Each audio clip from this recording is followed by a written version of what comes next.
we're working in sport as psychologists, helping athletes perform, and increasingly over the years our work became more and more holistic, more around well-being, resilience, happiness, and we just started to challenge ourselves to think, how can we support earlier in life, and not just with an elite group to achieve something phenomenal, but just with real people from all walks of life, which is why we founded the Moonshot Series, to be part of the prevention of mental health challenges and looking to find solutions for those that might be struggling to really explore their potential.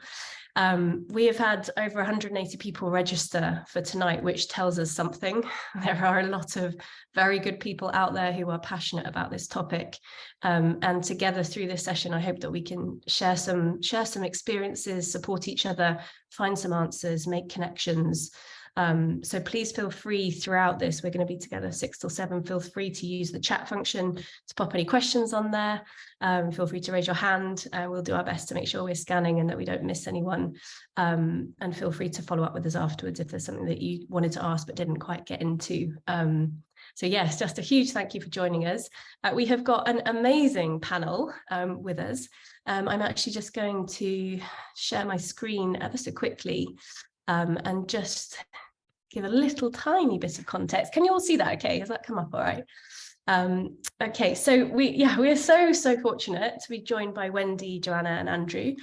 All of them are special to us. All of them have really unique experiences to share. And what I'll do, instead of kind of fudging introductions, I'm just going to hand over to each of you, starting with Andrew, just to give a bit of context about your role and your sort of interest in the topic broadly of the mental health and wellbeing of young people. So Andrew, if I could come to you first.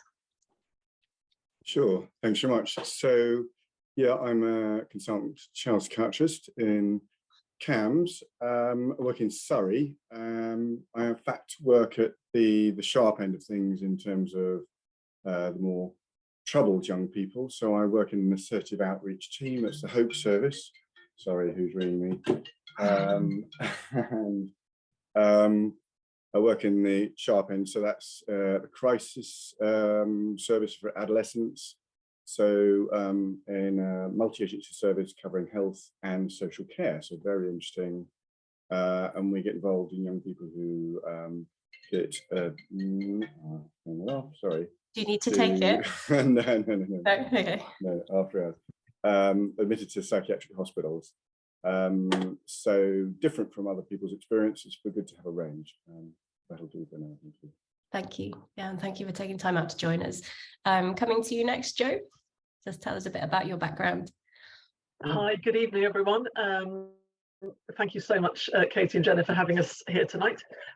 So I'm a head teacher down in West Berkshire, and I'm at Field Green School, which is sort of between the very sort of leafy West Berkshire on one side, and it has Reading on the other side. So we've got a real sort of mix of dynamic going on. And Field Green School needed a lot of improvement when I started, and we had tried to put well-being at the heart of the improvements we've been making. And that's been over the last 4 years, of course, 2 of which were COVID related. So we've had some really big challenges, like all schools here tonight, and I won't shy away from the challenges that we are all facing. There is no kind of perfect solution here, but what I've valued through this whole process is just working with amazing people, pulling in resources where we can, sharing ideas, and that's what I hope we'll be able to do tonight. Thanks, Jo. And Wendy? Oh, are you on mute, Wendy? There we go. Sorry about that. Okay, good evening. Yeah, I'm a child psychologist. I've had about 20 years in working in the NHS in CAMS services, looked after children's services, and specialised in working with children with attachment and trauma. So I've had a very many years of working with children with mental health difficulties. And I guess in the last 10 years, I've had my own practice working with children on the edge of care, children in the care setting. So I work a lot with foster carers and adopters and residential companies, as well as supporting a lot of schools. So I'm a DDP trained therapist, and I do a sort of variety of both, I guess, one-to-one work with young people with mental health difficulties. So increasingly, obviously, work with anxiety, low mood, depression, as well as a lot of attachment and trauma-based issues. But increasingly, much more of my work, I'm finding that I'm often as effective, if not more effective, working with schools, working with organisations that support children and young people with mental health difficulties. So a lot of what I do now is consultancy based and training, supporting schools to support young people with mental health difficulties. So this is definitely a topic very close to my heart.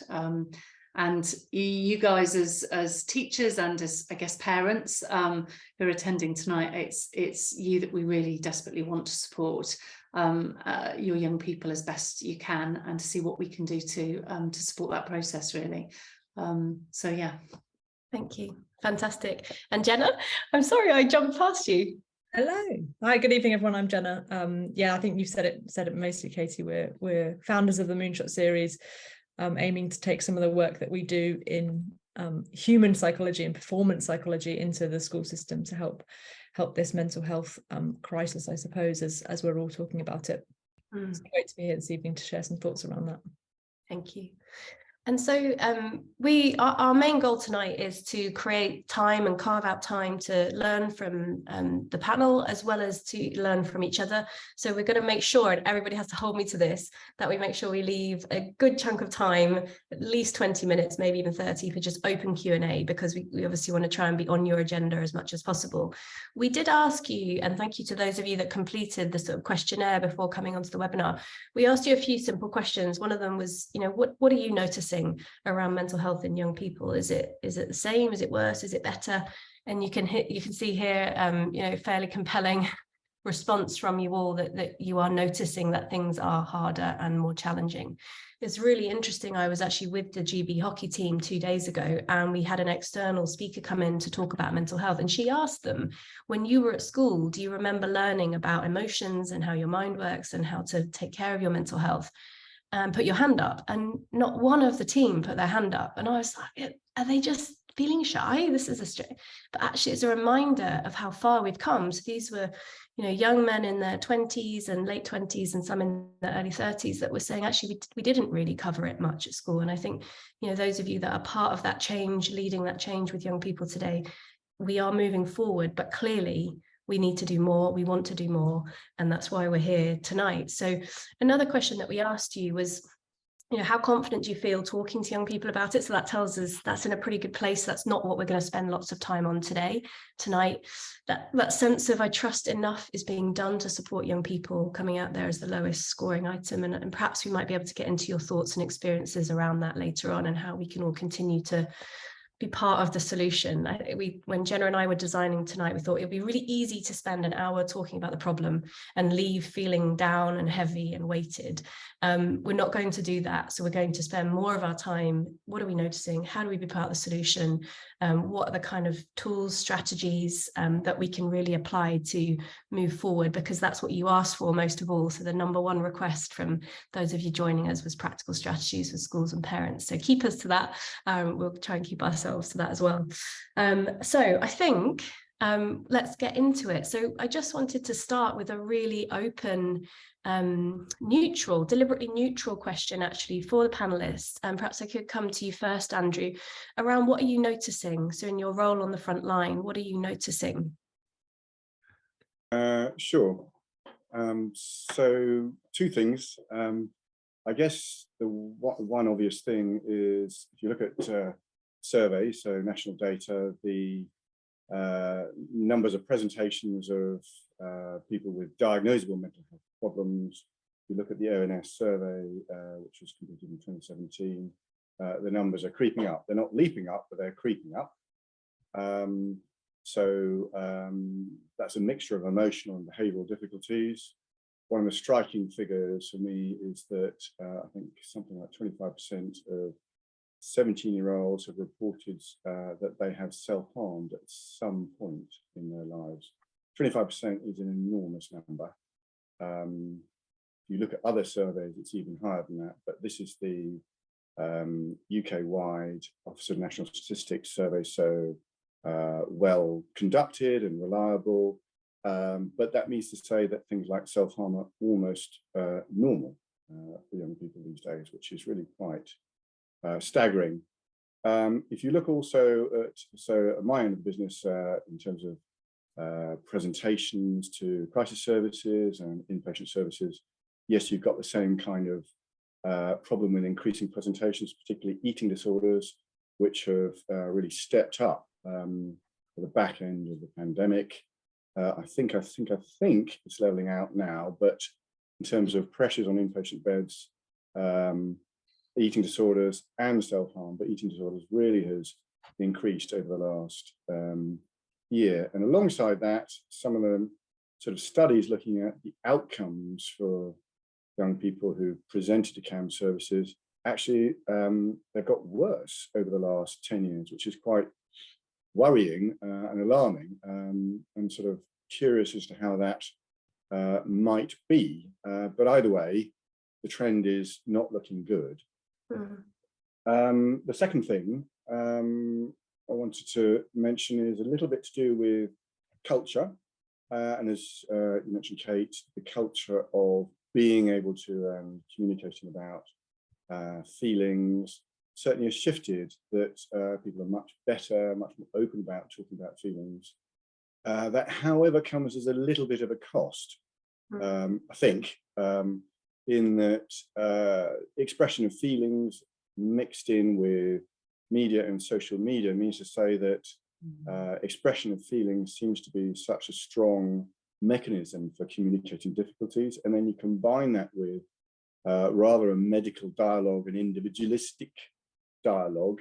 You combine that with responses online, etc., and what you get is almost a reinforcement of problems. So in general, it's good, but when it comes to problems, it has its downsides, in that distress draws in responses, but that can create a self-reinforcing problem. I think you wanted us to go on to say what we should do about that. Hold off on that. Hold off on that for now. Let's stay. We'll stay in a noticing phase. Thank you. Yeah. And I couldn't help, as I'm listening to you, thinking about the implications of that for teachers and young people's readiness to learn, their capacity to learn when they're dealing with the sorts of anxieties and stresses that come with eating disorders and self-harm and so on, and also their capacity to enjoy school, you know, as such a special time. So I might, if it's okay, Jo, I'll come to you next, and just from being on the ground at Theale Green, and you know, I can't wait to hear later in the session about the phenomenal work you're doing there. Do you mind just sharing a few reflections on what you're noticing? Yeah, thank you. And Andrew, that was really interesting listening to you. So I've been scribbling notes about what you've been saying about data there. So thank you. So I think what we're noticing are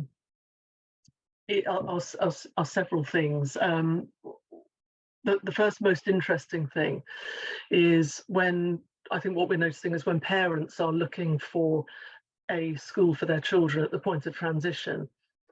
I think if we were to do a survey of parents coming through the door, they would be saying very little about exam results. They'd be saying that they want their children to be safe and happy. And I think the environment has changed, and I think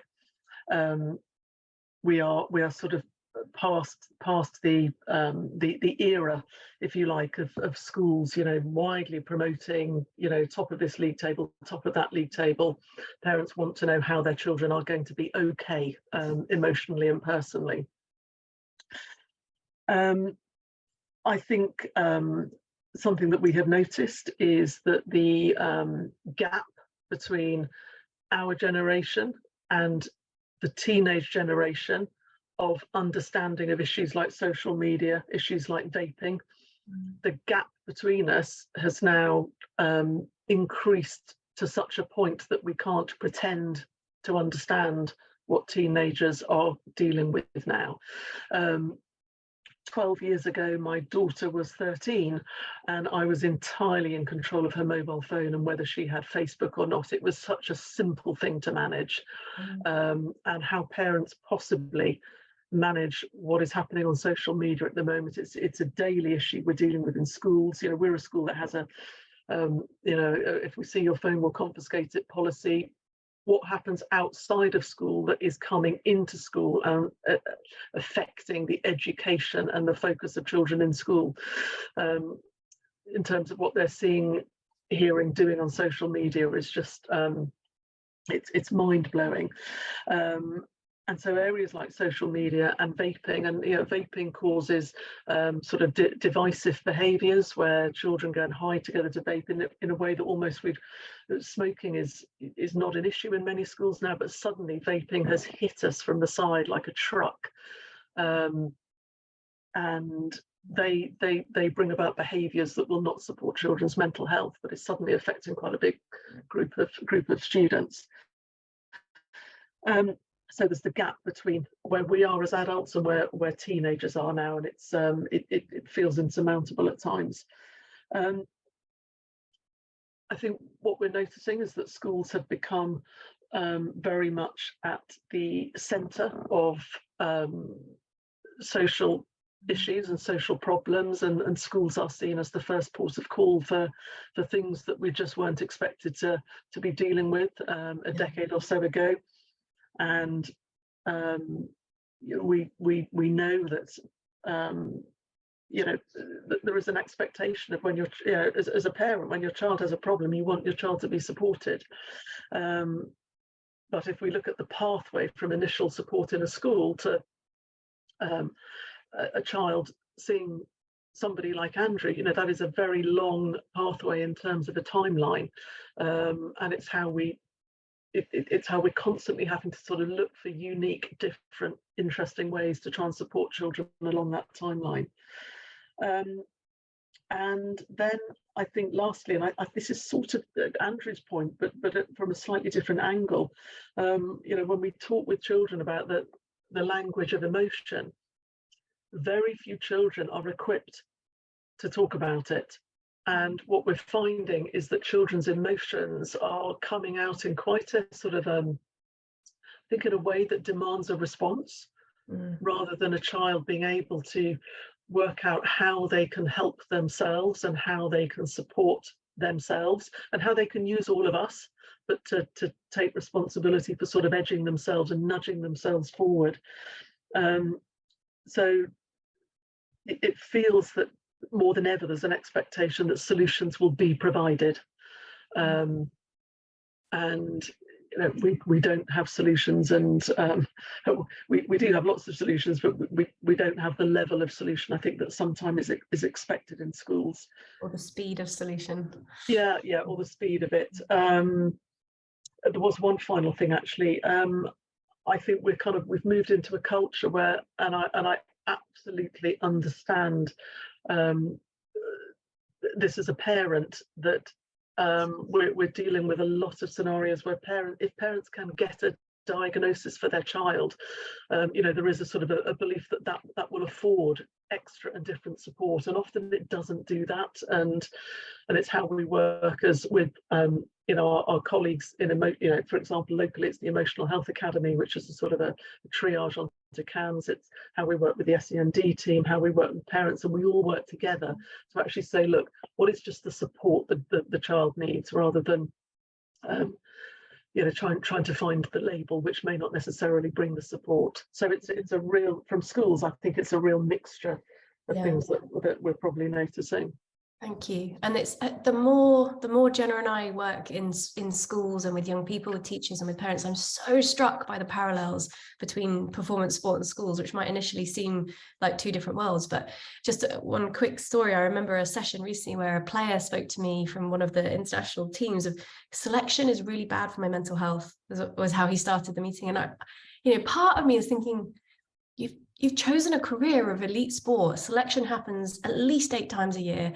What is our ability to lean into that challenge, and how do we build the skills to meet it so it doesn't become bad for your mental health?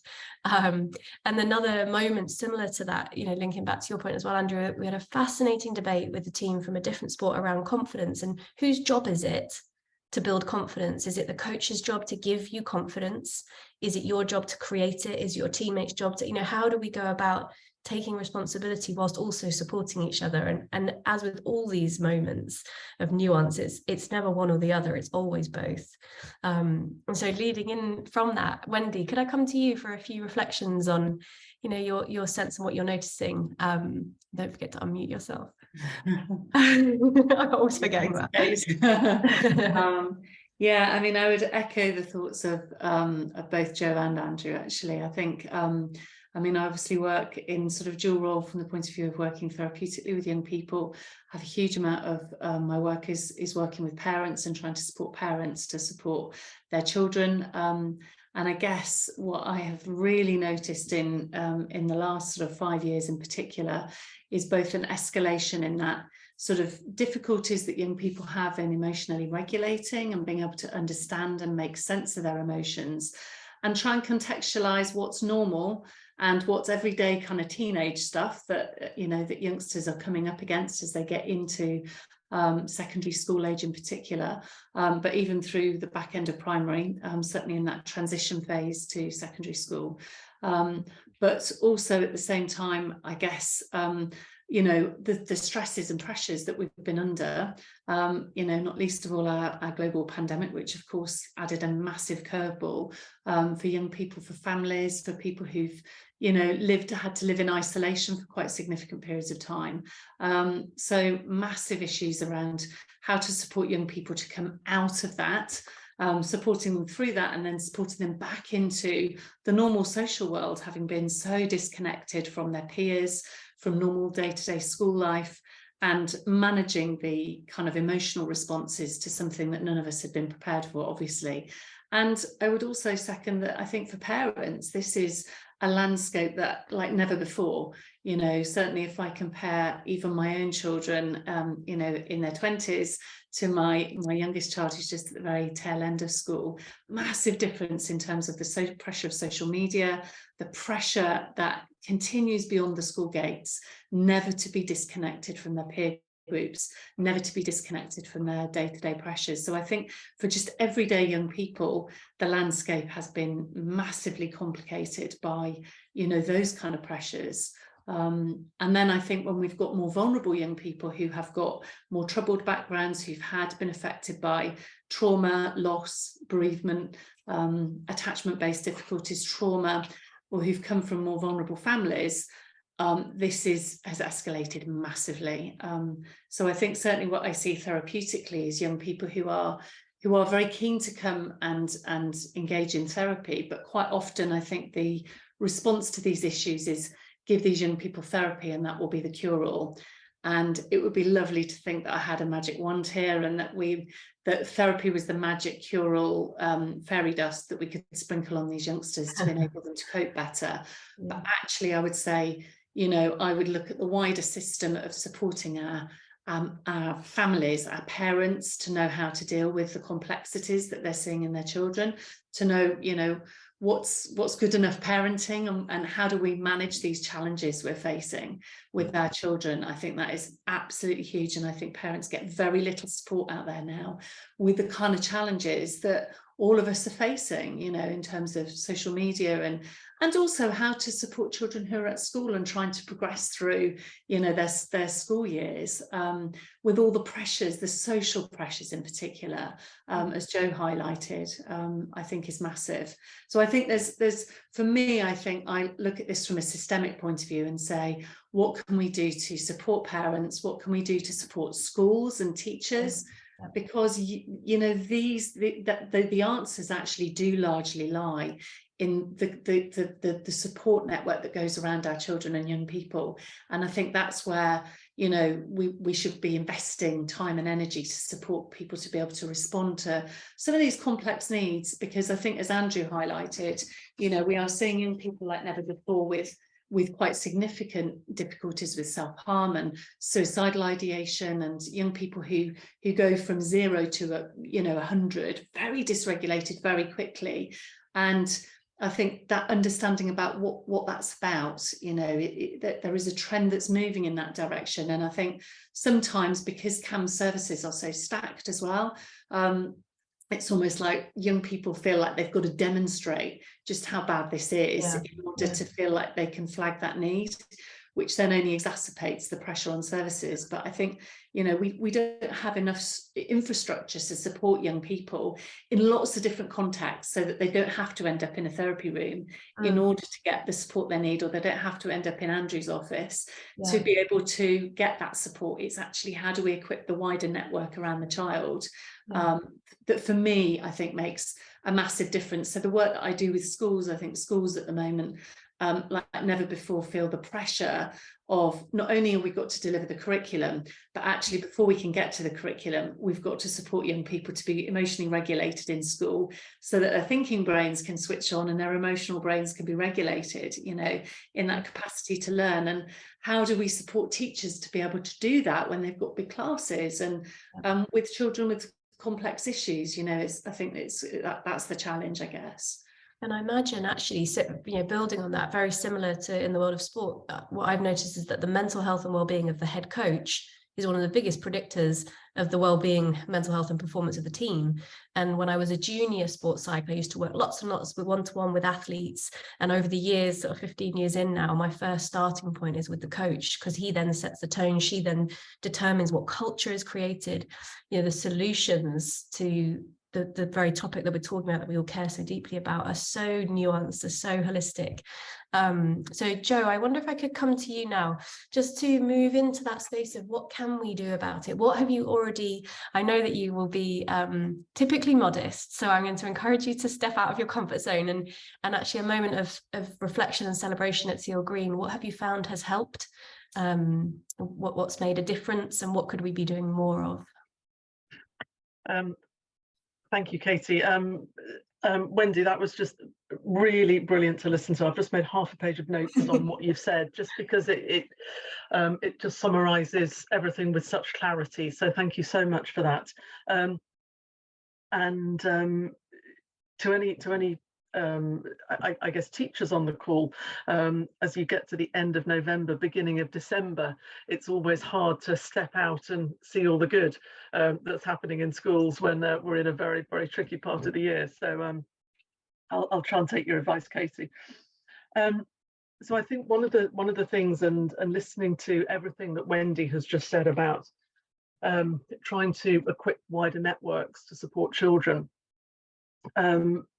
When I started working at Theale Green School, we were on the brink of really being a very sort of, well, it was a failing school, and we had a huge amount of groundwork to cover very quickly in changing the culture of the school. And of course, since then so that's been about 4 years, and we've had COVID in the middle of all of that. So we've had, like everybody, some real challenges. We've had growth in terms of the number of disadvantaged children, the number of children with special educational needs coming into the school. So we are living in constant, quite rapid and dynamic change as we grow and change as a school. And being a small school, we have diseconomies of scale, and we've had to think really, really creatively about what it is we can do to support young people and to build those networks around them. So essentially, we've looked to beg, borrow and steal from many different organisations, and wherever there's an offer of help, we've taken it. So I think that would be the first thing I want to say, is if you just network and you start talking to people, you realize how much is out there and how many organizations are really willing to support you in schools as a leader in school. So we've worked very closely with the Youth Sports Trust. We've worked very closely with organisations like Berkshire Youth. We have worked with Moonshot. We have worked with the youth health champions within the local authority. We've done all sorts of things to try and create opportunities for young people. And we've taken the Well School idea from the Youth Sports Trust, which essentially categorises a well school into 3 separate pillars, which is well led, well prepared and well equipped. And the idea is that you can't become well prepared and well equipped unless you are well led from the outset. And we've interpreted that as kind of self-leadership of young people. So how do we create, how do we enable young people to manage themselves and lead themselves and have the confidence that they are in control of their emotions, and have the confidence to really examine who they are as young growing people and be okay with that. So we have, if I sort of work backwards, one of the things we have just done, and this is really to Wendy's point, and I hope Wendy will kind of go, yes, this is the kind of thing that we need to be doing in schools. We have started working on a series of self-help programs, which are around different topics. So the first topic we've started is sleep, and then we're moving on to things like coping with change, coping with pressure, healthy eating, physical exercise. And by the end of this academic year, we will have produced 6 4-week self-support programs, which will be asking parents to work with their children on. So when a child raises initial concerns, or when we have initial concerns about a child, and how they're managing themselves as an individual, we'll be asking the parents to work at home with them, work at home with their child on this particular program, whichever program is relevant for their child. But I think, as you said, Wendy, what's out there for parents is so limited. And you look at the work that the Princess of Wales is doing in early years, and we need a champion out there doing that kind of thing for teenage children, and really supporting parents in that way. So we're asking parents to do 4-week programs, and then come back to us with the program completed to say, okay, how was progress? Did it help? What's the next step we can consider if we need a next step at that point? But it's giving the message to young people that they can be in control of this, and there aren't a bunch of adult experts out there who are going to make everything better, because life is difficult, and it's okay that life's difficult, and it's okay that they're out of their comfort zone, and we try to have all of these conversations and go, and now it's okay that you're gonna try some things to help yourself, and we'll be behind you all the way. We'll be alongside you along the way. So we're looking at self-support, self-help programs. We are looking at really trying to educate around physical, and we talk about emotional health, rightly or wrongly, that's just a personal decision of the school. We talk a lot about emotional health because it feels that the topic of mental health almost is carrying some negativity just in that headline. So we talk about positive physical and emotional health and how we can support that.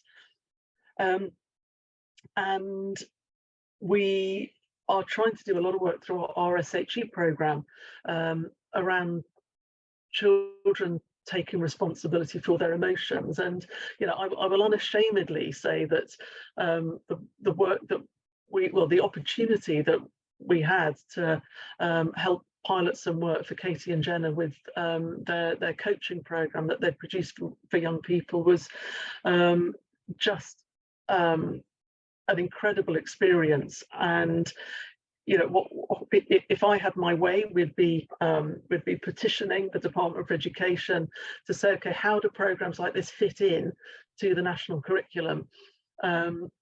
Because an anecdote, we've got a wonderful girl in year 12 who 3 years ago was at risk of permanent exclusion.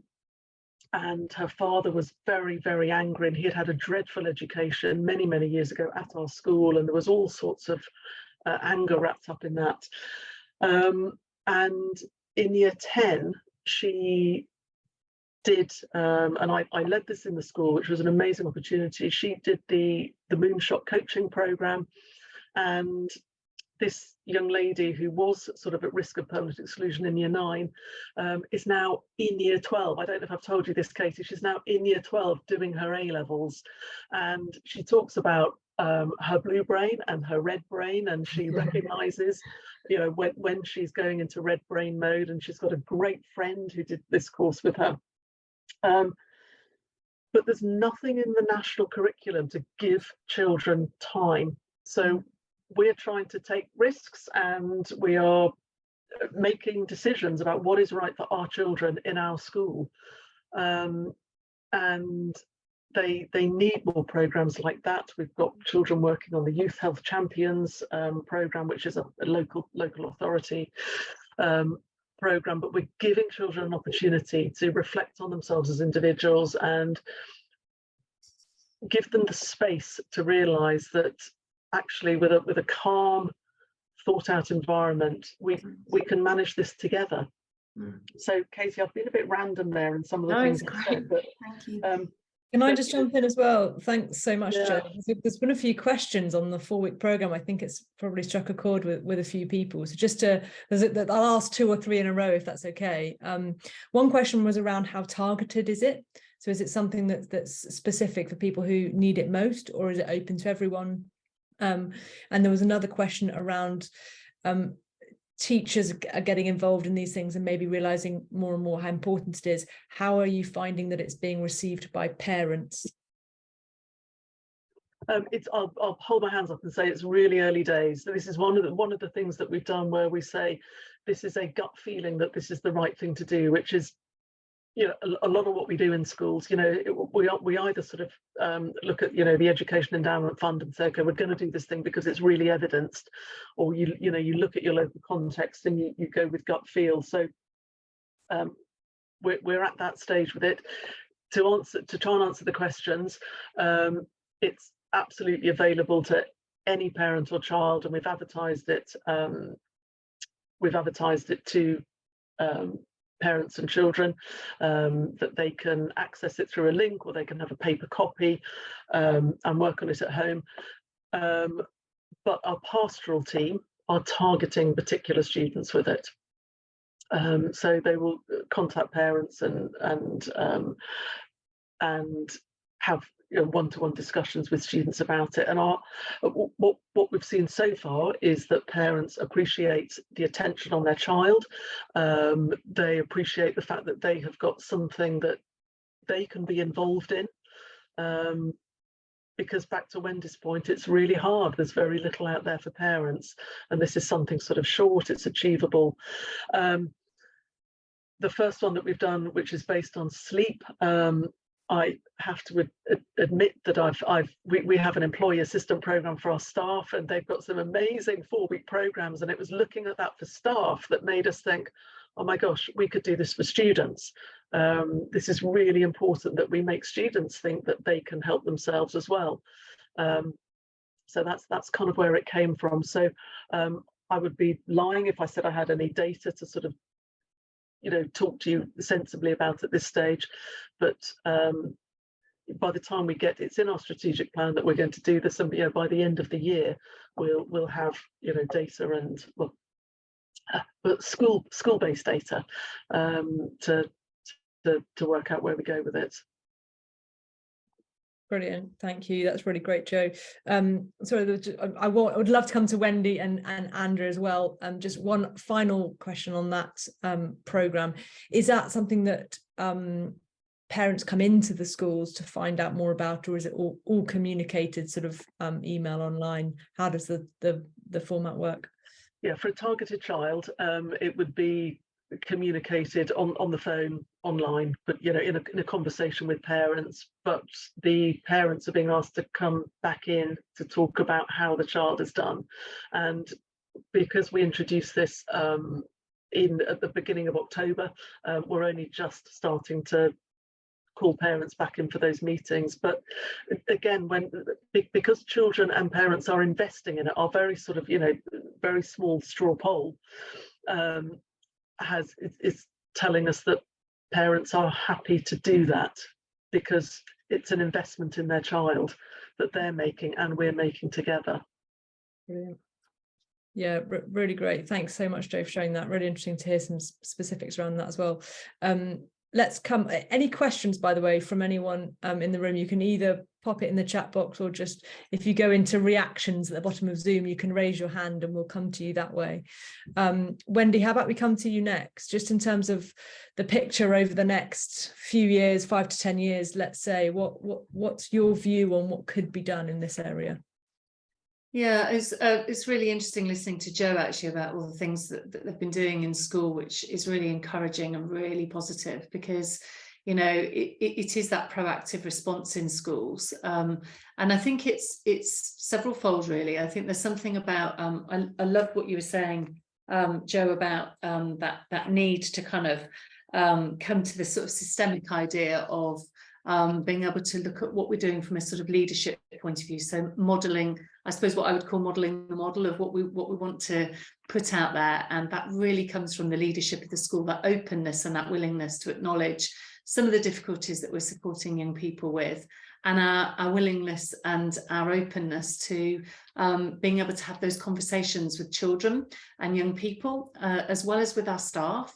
So I think for me, I think the systemic approach is, you know, shoring up the school, shoring up teachers to be able to feel that this isn't something to be frightened of, that actually what's the most powerful thing that you've got to offer these young people isn't that you need to have a significant understanding of mental health difficulties. Actually, on the contrary, the one thing that you can really offer students and learners is that opportunity for that consistent relationship that sometimes they're not getting anywhere else.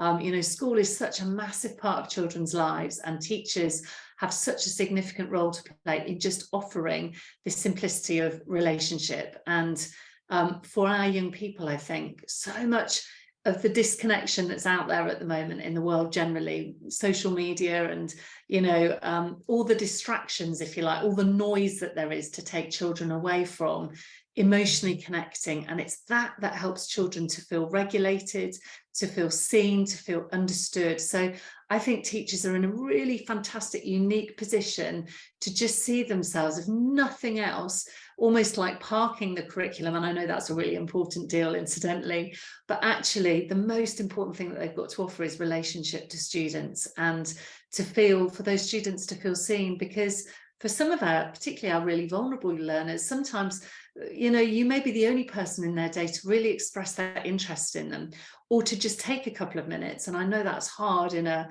you know, the pressing needs of covering the curriculum, but actually, you know, all of us can probably remember a really influential teacher from our schooling, from our education, or probably several. I certainly can. And I think we, you know, you're in that fantastic position of using the relationship that you have to be able to reach your students. So for me, I think the answers are actually probably less complicated than we like to think they are.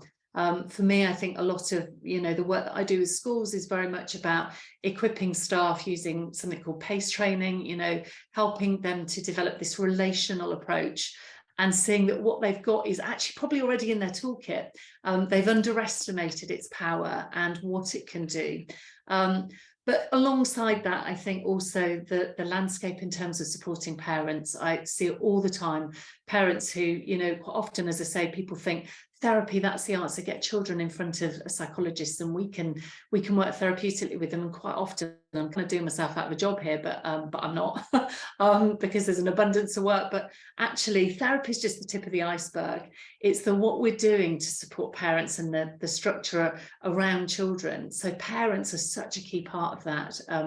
I think my whole career, I've spent vast amounts of time running sort of parenting based groups, teaching the importance of kind of how to support your children, how to not overthink parenting, and to come back to some of the basic principles of how to support your child by giving them time and connection and relationship.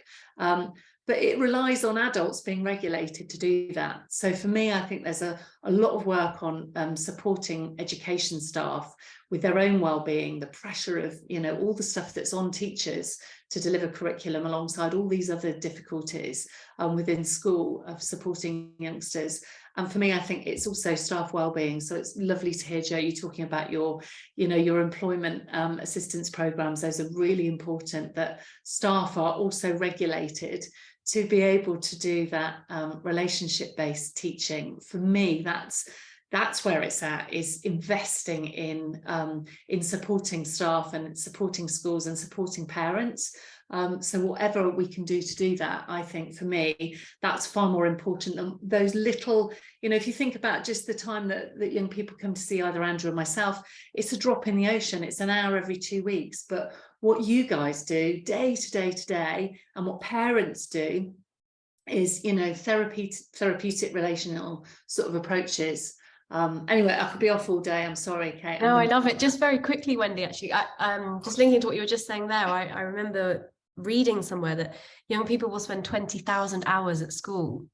And it's just such a phenomenal number, and what an opportunity. And you're right, there's a teacher that absolutely sparked my interest in psychology, Mrs. Montai.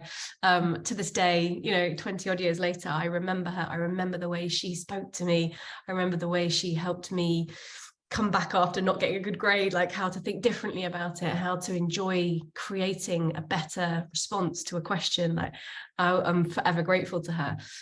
Wendy, you mentioned a phrase earlier on about good enough parenting. I think that's I know, knowing you, there's weight behind that. It's not just a throwaway phrase. Do you mind just very quickly, because I was very conscious, I'd love us to come to Andrew next, Jenna, with one of the questions, but just very quickly, Wendy, on the concept of good enough parenting.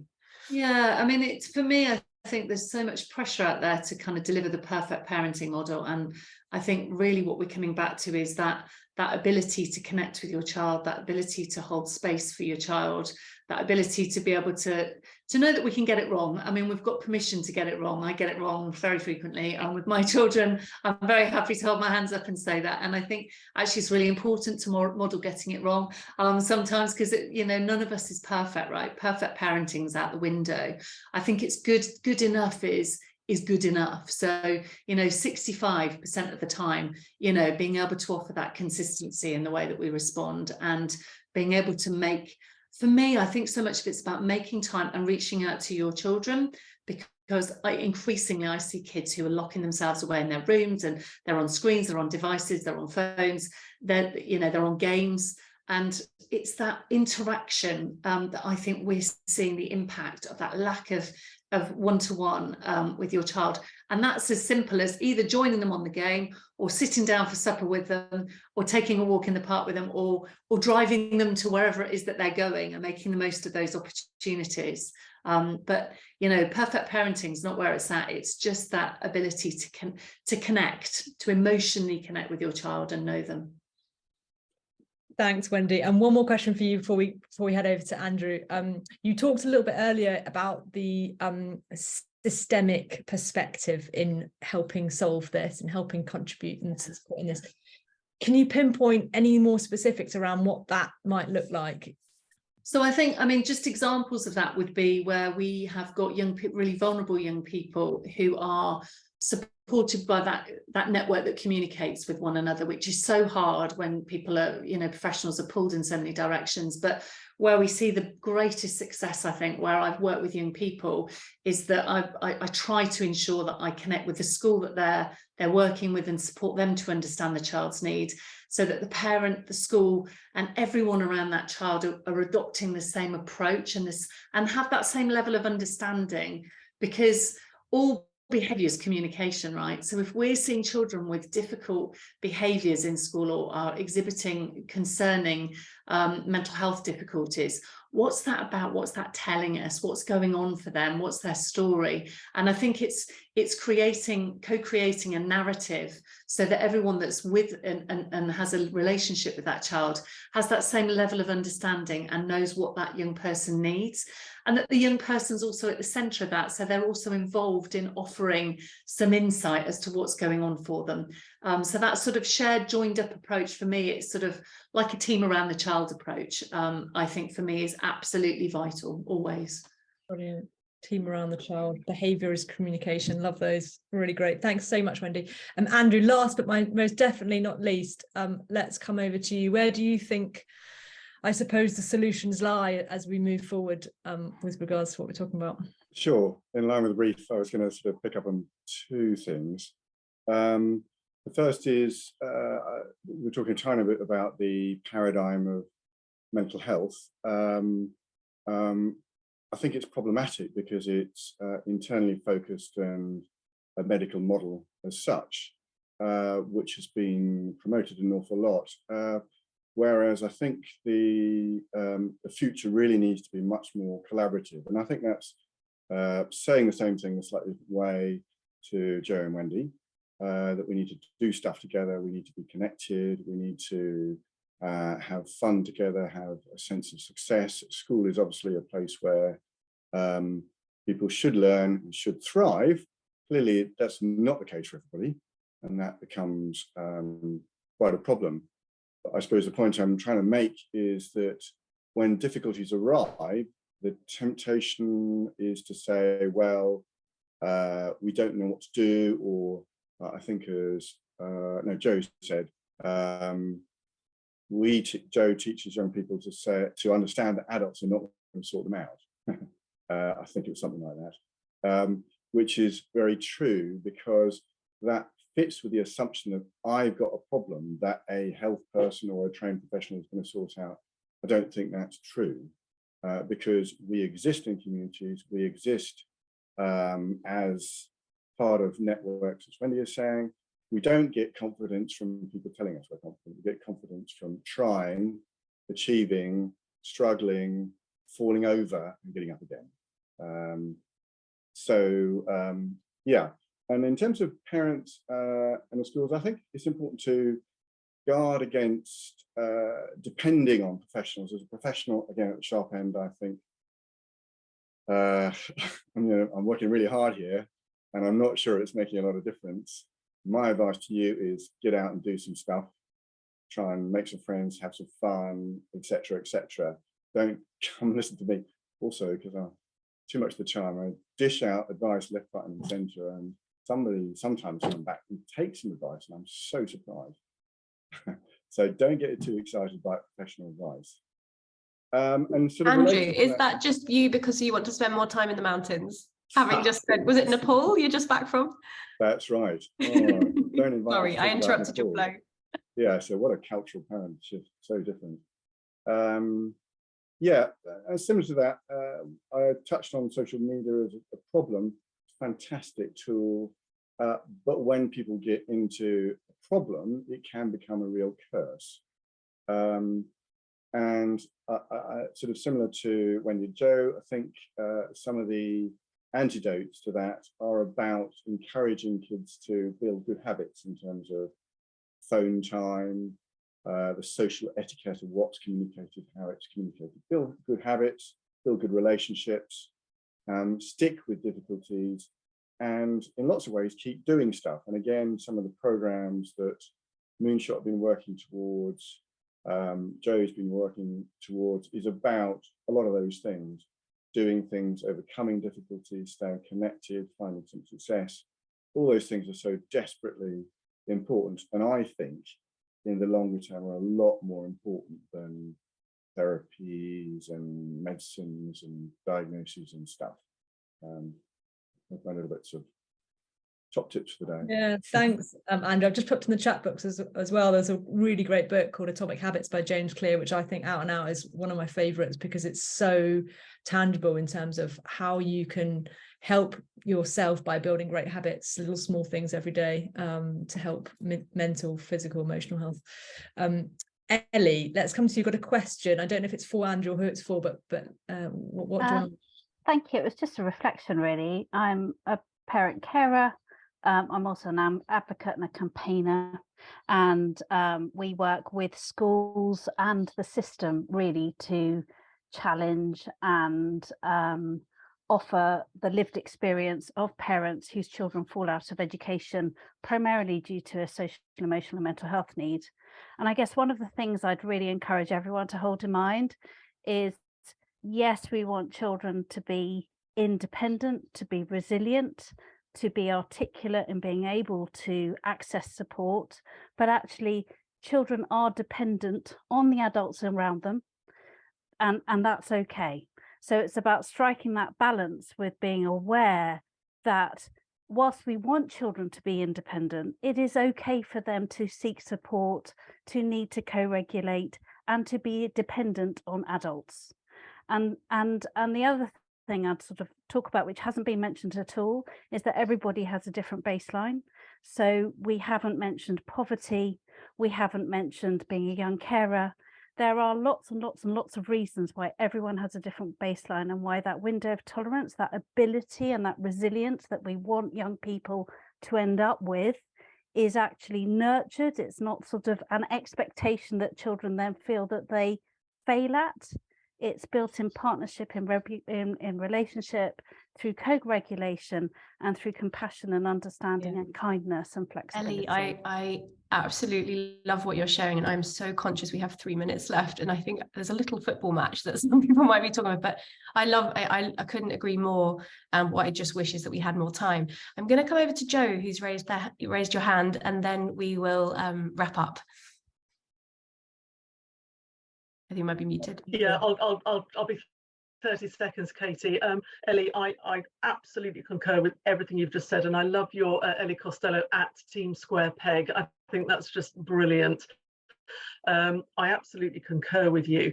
And one of the things we're doing as a school at the moment is we're looking at a pyramid of need, and we're taking everything you've just talked about. So English as an additional language, looked after children, children on child protection plans, disadvantaged children, and we're looking at how we can sort of build pyramids of need for each child, so we can work out what is each child's baseline, and then sort of work accordingly with them.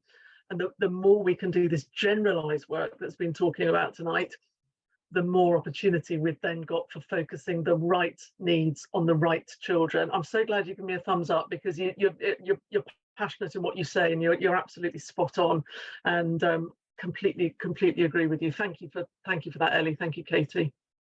Yeah, well, thank you all so much. I just wish we had some more time. Perhaps if those of you that would like to continue the conversation could drop as a line just over our email, and we can connect up more. I've had so many wonderful comments come in. Judith asked, would it be possible to reach out to Jo to have a better understanding of how she's working with pupils and parents? Knowing Jo as I do, I imagine the answer will be a yes. We can absolutely do that. There was a lovely question coming from Nikki that I'm sorry we didn't get to, around parent strategies.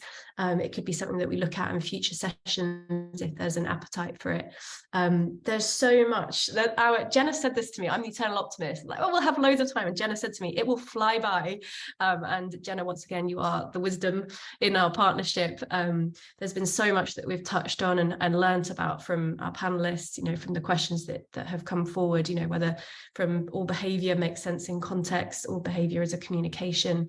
Can we get curious about what is the need behind that behaviour, and understanding it might be coming from a relatively emotional younger stage of brain development.